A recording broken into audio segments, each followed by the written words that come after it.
રાજ્યમાં ગેરકાયદે ચાલતી શાળાઓને લઈને પણ કોંગ્રેસ નેતાએ સરકાર પર પ્રહારો કર્યા.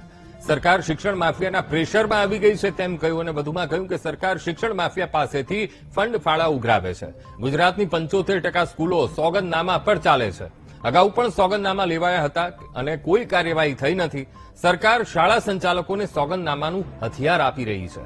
શાળાઓ ગેરકાયદે હોવા છતાં કાર્યવાહી નથી થતી. સોગંદનામા આપીને સ્કૂલો ખોલવાની જાહેરાત કરી છે. તો વધુમાં મહેશ રાજપૂતે કહ્યું કે બાળકોને જોખમમાં મૂકવાની વાત એ સરકાર કરી રહી છે. કેટલીક શાળાઓ વિદ્યાર્થીઓ માટે જીવનું જોખમ છે તેવો આક્ષેપ પણ તેમણે લગાવ્યો.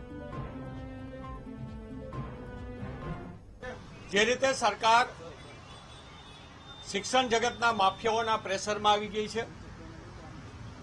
અને સરકાર ત્યારે જ પ્રેશરમાં આવે કે જ્યારે આપણે ભૂતકાળમાં પણ જોયું છે કે શિક્ષણ માફિયાઓ પાસેથી ફંડ ફાળાઓ જે રીતે સરકારે ઉઘરાવેલા છે ત્યારે ગઈકાલથી સરકાર ક્યાંક ને ક્યાંક બીજા રસ્તાઓ કાઢવામાં પડી છે કે ભાઈ સોગંદનામું આપી દે સ્કૂલના માલિકો એટલે એમને સ્કૂલ ખોલવા દેવી અને સોગંદનામામાં એવું સોગંદનામું લેવું કે આટલું જે ઘટે છે એ અમે પૂર્ણ કરી દેશું એવું સોગંદનામું લેવું.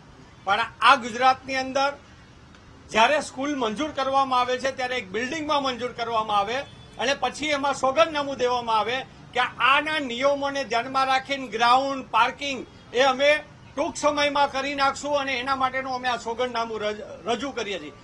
એવી રાજકોટ હોય કે ગુજરાતની 75% સ્કૂલો માત્ર સોગંદનામા ઉપર ચાલે છે અને નિયમોના ટોટલી ભંગ કરી રહી છે.